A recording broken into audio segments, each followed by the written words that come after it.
तुमने भी कहा है। क्या कहा है? जहाँ तुमने घोषणा किया है कंदु कयू ब्रह्मांड उठाऊं, मैं ब्रह्मांड को गेंद के समान उठा दूंगा, काचे घर में डालो फोड़ी, कच्चे घड़े के समान फोड़ दूंगा, कहा है, लेकिन किया नहीं है। इन्होंने कहा मैं उलट दूंगा।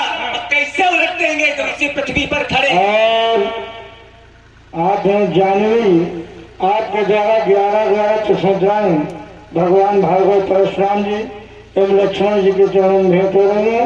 बहुत बहुत साधुवाद, बहुत बहुत धन्यवाद। भाई पृथ्वी को कैसे उलटते हैं जब उसी पर खड़े हैं? अगर उल्टेंगे तो पहले अपना धराशायी हो जाएंगे। महाराज जिस समय मैंने कहा था कि कंदु कयू ब्रह्मांड उठाओ, काचे घट चिम डारो फोड़ी, लेकिन कब जो रावण अनुशासन पाओ, यदि मेरे भैया मुझको आदेश दे दे तो मैं कार्यकर्ता, अगर आदेश मुझे मिल जाता न करता तब करता। तुम्हारी स्थिति वही है, चले न पाऊं गजाई का लंगोट बात। हाँ वही स्थिति है इनकी। कह रहे भैया का आदेश मिल जाता तो ब्रह्मांड को उठा लेता।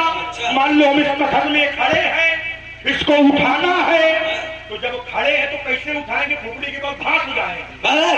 मैंने इस ब्रह्मांड की बात किया था, अगर मुझको इस ब्रह्मांड को उठाना है तो दूसरे ब्रह्मांड में और एक ब्रह्मांड से दूसरे ब्रह्मांड की दूरी कितनी है? रोम रोम पितिला गई, कोट कोट ब्रह्मांड, एक रोए से दूसरे रोह की दूरी कितनी होती है? इसलिए मैं इस ब्रह्मांड से उस ब्रह्मांड में जाकर इसको पलट दूंगा। बारे बहादुर, हाँ इस ब्रह्मांड से उस ब्रह्मांड में पहुंच के पलट दूंगा। इस ब्रह्मांड से उस ब्रह्मांड में हर एक व्यक्ति जा सकता है।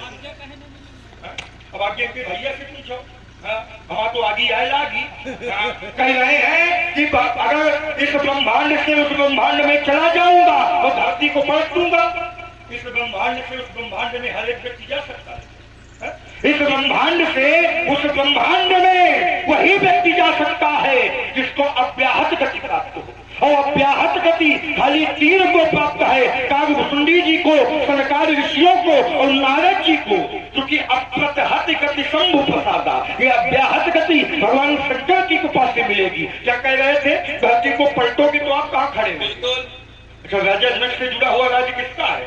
अब राजा जनक से जुड़ा हुआ राज्य हमारे है। बहुत छाती ठोक रहे हो। मतलब कहाँ से राजा? हमारा नहीं, हमारे पिताजी का राज्य है, अयोध्या राज्य। तुम बेटा उम्मीदवार भी नहीं हो, क्योंकि सूर्यवंश की एक नियमावली है, जेठ स्वामी सेवक लघु भाई। अगर राजा बनेगा बेटा तो बड़ा भाई बनेगा, छोटा भाई राजा। तो भाई कहेगा तुम उम्मीदवारों नहीं आओ, फालतू में न पड़े। तो महाराज आप इस यहाँ के राज्य की पृथ्वी उलटने के लिए आप हमारे राज्य में आएंगे और आप वहीं आना, आपका वही स्वागत हम करेंगे। देख लो फिर, जैसे कौनों से कौनों की लड़ाई हुई जाए, वो यही कहा कि हमारे दुआरे से निकलो तुमका देखबे।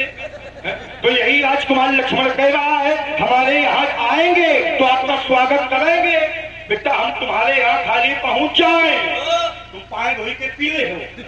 हाँ हम नहीं, हमारे बाबा विश्वामित्र जी गए थे तो चरण पखार कीन अति पूजा, पहले चरण धोया गया, चरणामृत लिया गया, फिर विविध भांति भोजन करवाया गया।